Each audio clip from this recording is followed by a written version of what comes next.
So, Mary, apparently, what happens in Wisconsin doesn't stay in Wisconsin, and that is not necessarily good news. I guess sometimes it is, but in this instance, not necessarily good news for the rest of the country. Tell us about the Bradley Foundation before you talk about their expansion. What have they been doing in Wisconsin?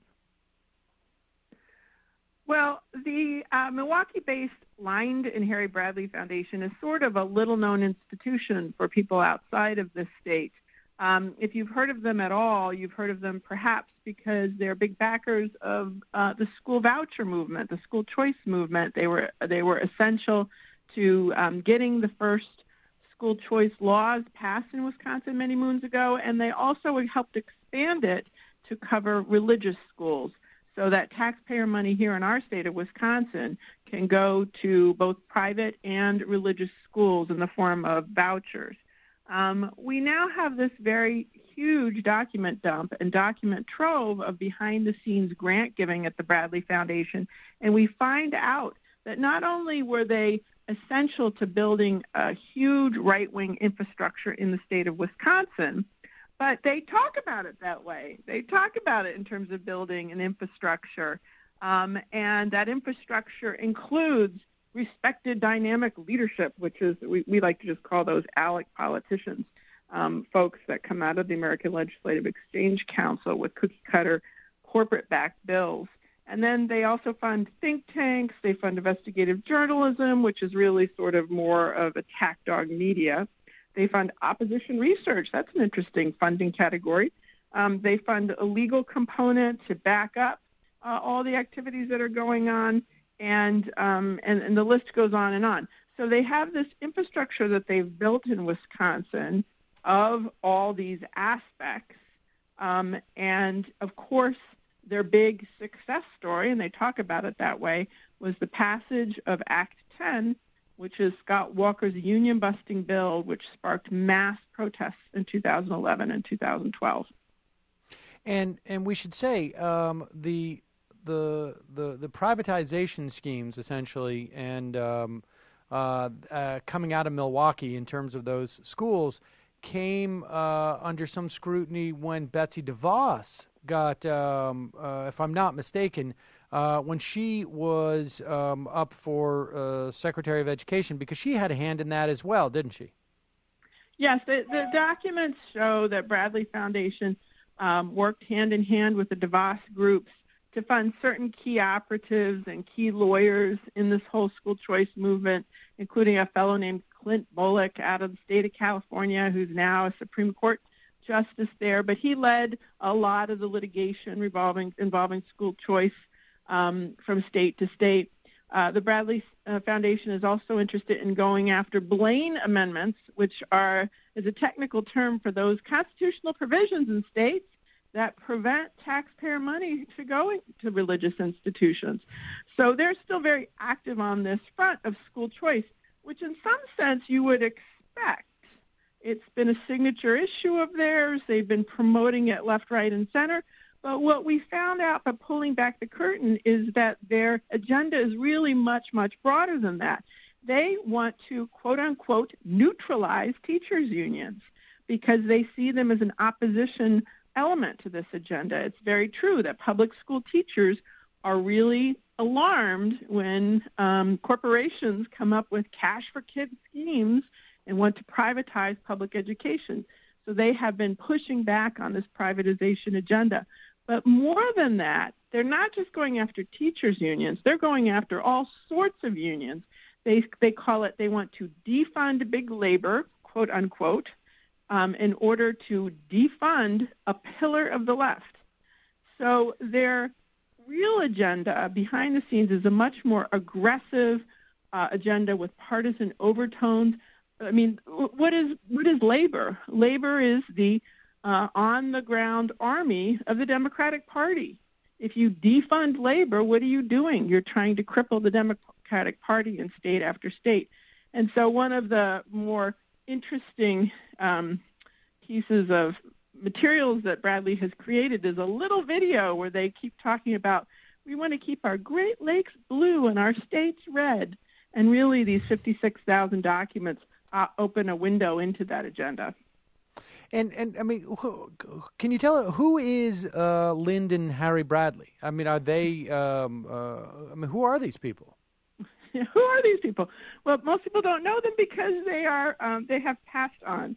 They were inventors back in the early 1900s. They started the Allen Bradley Company, which was really instrumental in creating early electronics pieces like resistors that could be used in machines in factories across the United States.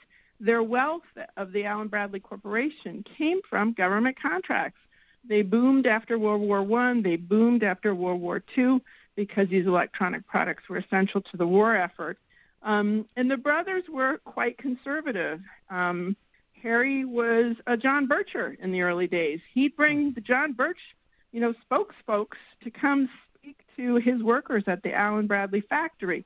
So really a very conservative person. They created a charitable institution in 1942, which was transformed into the Bradley Foundation in 1985 when the Allen Bradley Company was sold to Rockwell International. And it went from being a tiny foundation to a giant $290 million foundation. Today, it's almost $900 million foundation.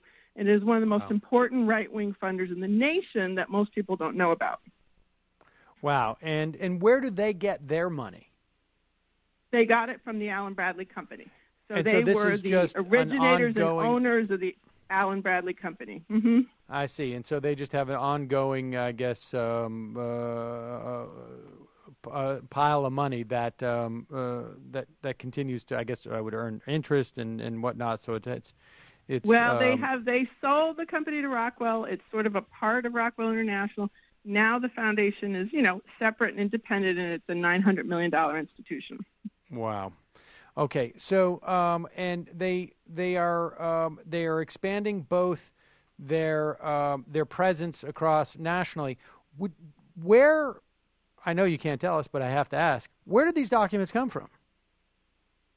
Well, it's a big mystery where these documents came from. The Milwaukee Journal-Sentinel wrote a whole big piece about it. But it came to our attention because in October of 2016, the Bradley Foundation put out a press release saying that they had been hacked. And it became quickly apparent. I mean, there's various analysts on all sorts of cybersecurity newspapers and newsletters and all these places believe that the hack was related to the hacker who hacked the DNC. They thought it had some of the same signature elements of the hacker who hacked the DNC. So it's a mystery why this hacker would have hacked the Bradley Foundation. But these materials were put into the public arena, and we were interested in the policy that the materials revealed. And so we've been taking a look at some of the Bradley Institution's policies that it's been backing, including going from state to state to state to defund labor unions. But there's other policy items here as well. I want to talk about those other policy items, and I want to talk about their attacks on, or I should say, their promotion of climate change denial. But lastly, let me just ask you this, just before we take the break. Were these guys hacked while Scott Walker was still in the primary, or is this well after that? They became publicly available. I don't know the details of any of this, but they became publicly available in October of 2016. And, amongst the many things that the Bradley Foundation does is it does invest in policy related to foreign affairs. It does invest in policy related to Russia. It does invest in policy related to cybersecurity. And also, the foundation's head, Michael Grebe, is an extremely prominent person, extremely prominent Republican here in the state of Wisconsin. He used to be the head of the chief attorney of the Republican National Committee, and he was Walker's campaign chairman. So he was the head of a philanthropic foundation and Walker's campaign chairman for many, many, many years. And he gave up his seat at the RNC convention in order to protest the nomination of Trump. So it's a very, there's a lot of interconnections here, and perhaps some of those facts explain the hack. All right. Well, we're going to take a break, and when we come back, we will turn our attention to those, I guess, projects that the Bradley Foundation intends to engage in outside of Wisconsin, including attacks on public sector unions, including funding of climate change denialists, and a lot more. We got to take a quick break. We'll be right back with Mary Bottari from PRWatch.org. We'll be right back after this.